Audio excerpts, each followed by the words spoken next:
बजो शंख घड़ियाल लियो कृष्ण अवतार, रंग महल में शोर भयो भयो देवकी के लाल।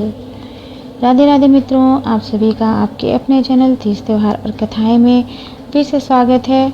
आप सभी को भादो मास के कृष्ण पक्ष की षष्ठी तिथि हल षष्ठी की ललई छठ की बहुत बहुत शुभकामनाएं। दोस्तों, ललई छठ को हर राज्य में अलग अलग नाम से जाना जाता है, जैसे कि हर छठ, हल षष्ठी, ललई छठ, राधा छठ के नाम से भी जाना जाता है। और इस दिन बलराम जी का जन्मोत्सव भी मनाया जाता है। इस दिन प्रधान शस्त्र हल और मूसल की भी पूजा की जाती है, जो कि बलराम जी का प्रधान शस्त्र है। तो ललई छठ के दिन हल और मूसल की भी पूजा की जाती है। इसी निमित्त हल छठ के दिन यानी ललई छठ के दिन जोता बोया हुआ अनाज खाना वर्जित माना जाता है, क्योंकि हम जिस औजार की पूजा करते हैं उस दिन उसको नहीं उठाया जाता, उससे जुड़ी चीज़ों का सेवन नहीं किया जाता। तो इसलिए ललई छठ के दिन जोते हुए अनाज का प्रयोग वर्जित है। और इस दिन गाय के दूध का सेवन और गाय के दूध से बने दही का सेवन भी वर्जित है। ये दोनों चीज़ें बहुत ही ज़रूरी हैं। ललई छठ के दिन जो व्रती हैं उनको इस चीज़ का बिल्कुल भी ध्यान रखना चाहिए। तो आइए आगे बढ़ते हैं। वीडियो में आगे बढ़ने से पहले जो भी व्यूवर्स नए हैं, प्लीज़ चैनल को सब्सक्राइब करिए। जानकारी अच्छी लगती है तो लाइक, शेयर और कमेंट भी करिए। तो आइए आगे बढ़ते हैं। सबसे पहले जानते हैं ललई छठ पूजा विधि और शुभ मुहूर्त। तो शुभ मुहूर्त देखिए, ललई छठ इस बार पड़ रही है 24 अगस्त को, दिन पड़ रहा है शनिवार। सुबह सूर्योदय होगा सुबह 6:14 पर। अमृत काल रहेगा 11:26 से 12:55 तक। राहु काल रहेगा सुबह 9 बजे से 10:30 बजे तक, यानी 10:30 तक। प्रदोष काल रहेगा 6:15 यानी 6:15 से साय 7:51 तक। इसका मैं स्क्रीनशॉट भी लगा दूंगी, आप लोग ध्यान से देख लीजिएगा। तो ये रही पूजा विधि। अब जानते हैं तो ललई छठ के दिन सबसे पहले आपको जो भी व्रती हैं उनको नहाए खाए और पारण, जो दोनों चीज़ें हैं इन दोनों का ध्यान रखना चाहिए।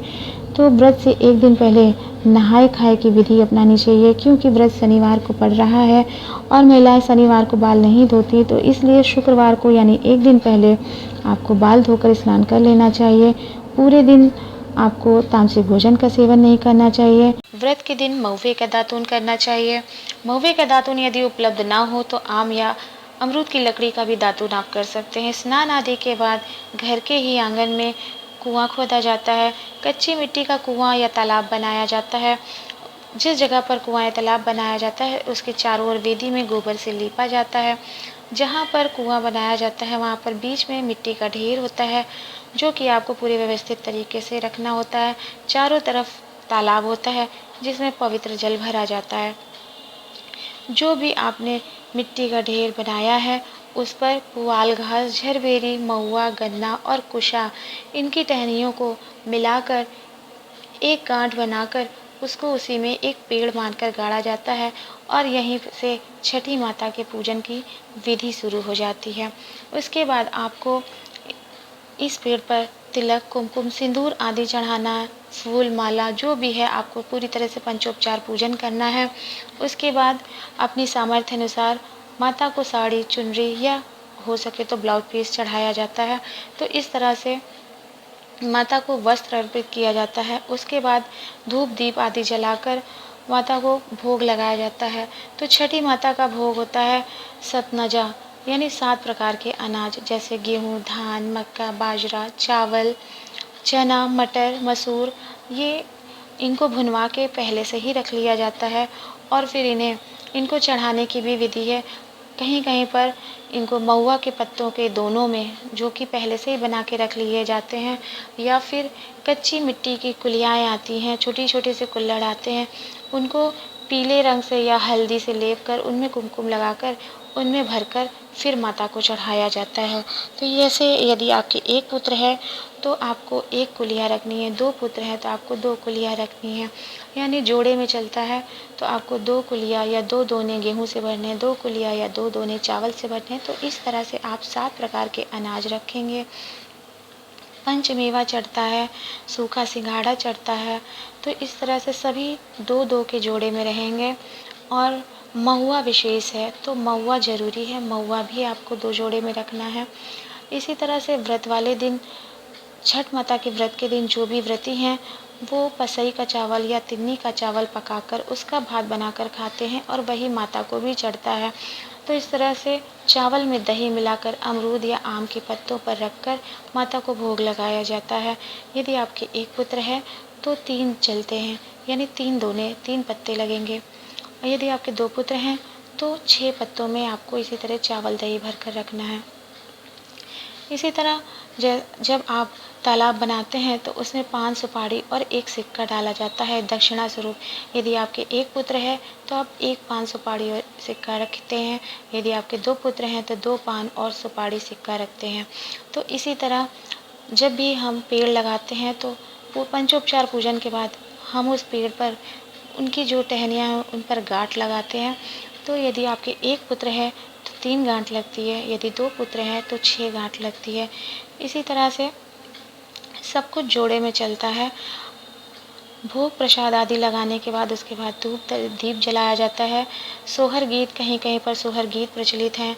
छठी माता की पूजन के दिन तो सोहर गीत गाए जाते हैं, 1 या 6 सोहर गीत गाए जाते हैं। कथा पढ़ी जाती है, कथा विशेष है छठ माता की, तो ललित छठ के दिन कथा भी पढ़नी चाहिए। उसके बाद हवन किया जाता है। कोई भी पूजा भोग हवन पर दिया जाता है तो वो पूरी तरह से पूजन संपूर्ण माना जाता है। इसलिए गाय के गोबर का जो उपला होता है उसको जलाकर उस पर जो आपने भोग चढ़ाया है चावल दही का, उसका हवन कर सकते हैं। महुए का भी, महुए में घी मिलाकर हवन किया जाता है। तो इस तरह से हवन करना चाहिए। उसके बाद छठ माता की आरती करनी चाहिए और तब ये पूजा पूरी तरह से संपूर्ण मानी जाती है। अब बात करते हैं कि व्रत वाले दिन व्रती किस तरह से व्रत रहें, क्या खाएं क्या ना खाएं, फलाहार ले सकते हैं कि नहीं। देखिए, पूजन में फल भी चढ़ाया जाता है। फल 6 प्रकार के होते हैं, जिसमें खीरा, नींबू और भुट्टा, जिसे कहीं कहीं पर मक्का कहते हैं, तो ये विशेष होता है। इसके अलावा 3 फल कोई भी आप ले सकते हैं, केला, सेब, अनार, कुछ भी आप 3 फल ले सकते हैं। इस तरह से 6 फल छठी माता को चढ़ते हैं। और इसी दिन जो भाइयों को राखी बांधी जाती है, जो राखी खंडित हो जाती है, टूट जाती है, उतर जाती है, तो इस दिन राखी और सिक्के उसी तालाब में विसर्जित कर दिए जाते हैं। क्योंकि यह त्यौहार रक्षाबंधन के 6 दिन बाद छठी को पड़ता है, तो इस दिन जो भी चीज़ें विसर्जित करने की होती हैं राखी की, तो वो इसी दिन विसर्जित की जाती हैं भाई बहन के प्रेम के निमित्त। ललित छठ का जो ये व्रत है, ये संतान की समृद्धि, खुशहाली, उनके स्वास्थ्य के लिए माताएं करती हैं। तो इसलिए पूजन के बाद जो आपकी संतान है, बहुत से लोग जिनके पुत्र नहीं होते हैं, वे अपनी पुत्रियों के भी उसी तालाब के पानी से उनका मुँह धुलाते हैं। ये बहुत ज़्यादा, ये पारंपरिक, ये प्रथा है, इसको मानना बहुत ज़रूरी होता है और ऐसा किया जाता है कई जगहों पर। तो आइए जानते हैं कि व्रत वाले दिन क्या खाएं। तो इसमें जोता बोया अनाज नहीं खाते हैं, तो इसमें तिन्नी का चावल, उसे पकाकर आप दही के साथ खा सकते हैं, फल ले सकते हैं। और इसमें ऐसी कुछ भी चीज़ें नहीं खाई जाती, जैसे सिंघाड़े का आटा, आप सिंघाड़े का आटा खा सकते हैं, वो भी तालाब की चीज़ें हैं, जोता बोया नहीं है। तो इस तरह से आप देखिए कि जोता बोया जो ना हो उसे आप खा सकते हैं। कहीं कहीं पर निर्जला व्रत रखते हैं, तो जहाँ निर्जला व्रत रखते हैं तो वहाँ शाम को जैसे चंद्रदेव उदय होते हैं तो चंद्र को अर्घ्य देकर वो अपने व्रत का पारण कर लेते हैं सात्विक भोजन से। तो ये आप देखिए कि आपके यहाँ कौन सी प्रथा प्रचलित है, उस हिसाब से करिए। अब बात करते हैं पारण की। तो पारण अगले दिन करना है। पारण के समय आप कुछ भी फल ले सकते हैं या माता को चढ़ाया हुआ भोग ले सकते हैं, प्रसाद ले सकते हैं, या सात्विक भोजन से आप अपना पारण खोल सकते हैं। लेकिन पारण तभी करना चाहिए जब आप जो आपने पूजा की है उनको स्थान दे दें। यानी जैसे हम कहते हैं कि पूजा को उठाने के बाद ही हमें अपना व्रत का पारण करना चाहिए।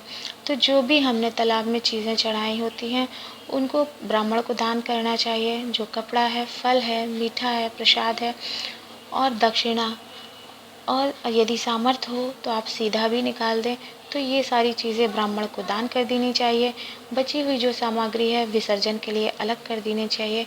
उसके बाद ही माता का आशीर्वाद लेके व्रत का पारण करना चाहिए। तो इस तरह से पूरी पूजा विधि और नहाय खाए से पूरा पारण तक का जो नियम है वो मैंने आपको बताया है। यदि कुछ कमी रह गई हो तो कमेंट बॉक्स में लिखिएगा। जानकारी यदि अच्छी लगी, वीडियो अच्छी लगी तो लाइक शेयर और सब्सक्राइब कीजिएगा। मिलते हैं अगले वीडियो में, तब तक के लिए धन्यवाद।